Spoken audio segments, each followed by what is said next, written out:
Présente. BDV. Bruit De. vestiaire. Bruit de vestiaire. Bruit de vestiaire. Bruit de vestiaire.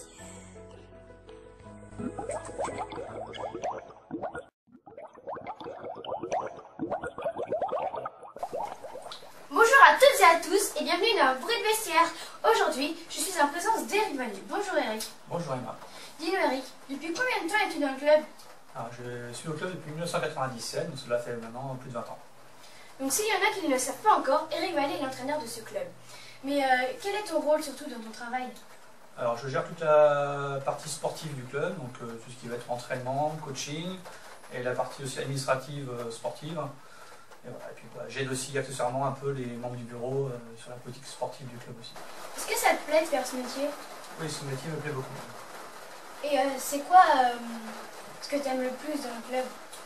Alors ce que j'aime le plus dans ce club-là, c'est qu'en tant qu'éducateur, c'est que j'ai beaucoup d'autonomie et de liberté dans mon emploi du temps. Et j'ai la confiance des dirigeants. Ça fait un petit moment que tu es dans le club, tu dois avoir beaucoup de souvenirs je pense. Donc c'est quoi ton meilleur souvenir dans le club? Alors, bien souvenir, en fait, j'en ai trois qui me ressortent comme ça, après j'en ai d'autres, mais j'ai notamment l'année où il y avait là aussi avec Betoglo, où il y a eu des matchs contre des grands joueurs qui sont Flore, Wesh, Lorenz, avec des victoires contre ces joueurs-là, où j'étais donc coach, et donc c'est super enrichissant pour mon métier.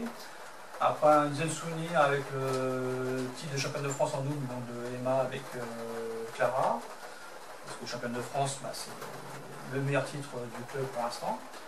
Et puis un troisième souvenir très récent avec ce match à Rennes, un match qu'il ne fallait pas perdre pour encore espérer se maintenir. Et donc on tombe sur une équipe de Rennes qui était renforcée. Et malgré tout, on menait au score 7-4, on revient à 7-7 avec un super comportement de l'équipe. Et du coup, tu as bien aimé cette façon? Ouais, les filles se sont battues jusqu'au bout et c'était super intéressant. Voilà. Par rapport au match de jouer tour, on avait vite lâché, là on n'a pas lâché. Donc on a été chercher le match nul qui nous permet encore d'espérer le maintien. Ah, désolé, je viens de recevoir quelque chose, je pense que c'est Bichou, mais... bah non, par contre, j'ai reçu cette photo.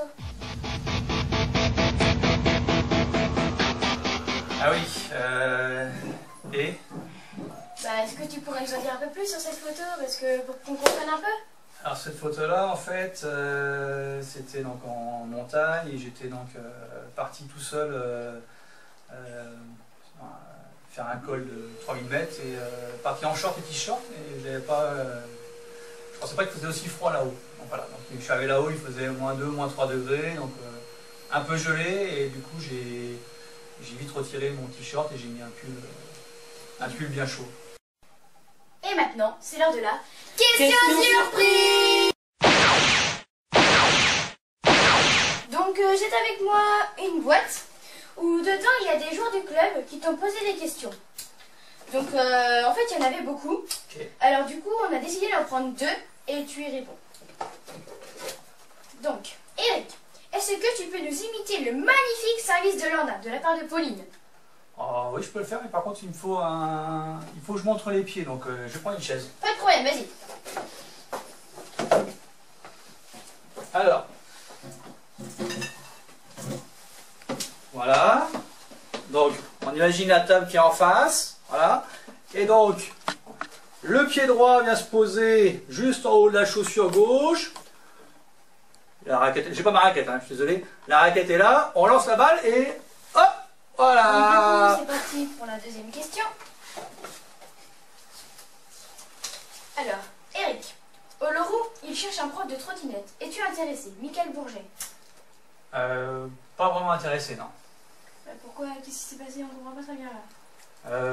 Bon, une petite chute de trottinette, en temps envie de garçon, un peu trop arrosé, et voilà, avec quelques cicatrices Alors au du visage. coup, lors du dernier interview, il y avait Antoine qui t'avait posé une question, est-ce que tu t'en rappelles? Oui. Alors Eric, je me demandais, depuis quand t'as les cheveux blancs? Est-ce que du coup tu pourrais y répondre pour lever le doute?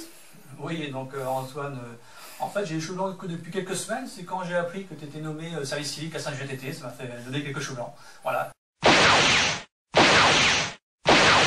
Bon bah Eric, je suppose que tu as gagné beaucoup de coups, beaucoup de médailles, tout ça. Ouais, j'en ai encore un peu plus que toi pour l'instant, mais tu me rattrapes. Bien sûr, mais bon. Laquelle pour toi était la meilleure, dis-moi? Alors, meilleur pour l'instant, j'ai 2 trophées de la poêle d'or. Donc, je suis double vainqueur du tournoi de la poêle d'or et c'est ça mes meilleurs trophées. La poêle d'or, tu peux expliquer un peu parce que... Oui, la poêle d'or, c'est le tournoi des vieilles poêles qu'on fait chaque année, voilà, que j'ai remporté l'année dernière et l'année d'avant aussi. Facilement ou comme ça? Difficilement le premier tournoi et facilement le deuxième parce que j'avais joué contre Nicolas Brelet, donc ça. Ah bah toujours, forcément. D'ailleurs, quel a été ton meilleur match, ton meilleur résultat?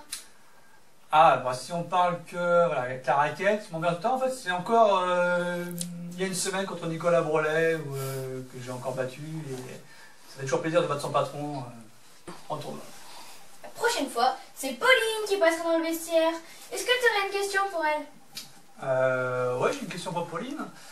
Donc, je pense que Pauline, tu crains ma question sur les siphons ou sur un dessin, sur un tableau, mais ma question sera un peu plus sérieuse. Tu as été service civique donc, il y a 2 saisons au club et tu es resté maintenant en tant que bénévole. Et j'aimerais savoir pourquoi tu es bénévole au club et qu'est-ce que cela t'apporte. Voilà. Donc pour les infos du club, la 4e journée a donné au niveau des matchs 7 victoires, 9 défaites et 2 nuls. Première belle victoire de la National Dame qui a gagné 8-5 contre l'Opéret. Quant aux garçons de la prix nationale, ils gagnent 11-3 contre Laval-Bourny. Félicitations à eux. Mais Eric, est-ce que tu aurais quelque chose à leur dire? Ouais, donc les garçons jouent encore la montée là, en National 3 malgré une défaite contre Belleville. Donc il leur reste 2 matchs maintenant pour gagner et pour monter. Donc pour la 5e journée, il y a eu 5 victoires, 5 défaites et un nul. Bravo à la D0 et à son capitaine Gabi pour leur victoire 16-4 contre le Loro Botro. La N3 féminine fait match nul contre une équipe renforcée de Rennes. La pré-nationale messieurs gagne 8-6 contre Laval. Bravo aux 2 équipes Benjamin pour leur victoire. La nationale 3 féminine va rencontrer Mondeville à domicile samedi après-midi. Voilà, et on vous attend nombreux donc, pour ce match-là, pour venir encourager l'équipe fille qui va donc jouer son maintien contre Mondeville. Il faut absolument gagner. La pré-nationale messieurs, quant à elle, ira jouer au Mans. Le top des Warriors est reparti sur les podiums ce mois-ci. Jason, Mathieu, Émeric et Inès. On les félicite. Pour en savoir plus, allez sur le site. Oui, qu'est-ce qu'il y a? Il doit y avoir une erreur parce que je suis pas dedans. Ben non, apparemment c'est les vrais résultats. Ah d'accord. Est-ce qu'il y aura un deuxième tournoi flipping? Oui, Antoine organise un deuxième tournoi flipping le jeudi, juste avant les vacances de Noël. Et il y aura aussi le lundi soir et mercredi soir, en même temps que l'entraînement de loisirs, en fait les loisirs pourront inviter de la famille, des amis pour venir faire le tournoi de loisirs le lundi et mercredi. Bon ben voilà, l'interview est finie. Merci Eric pour cette interview. Merci Emma. Mais surtout, n'oubliez pas, JTT Forever.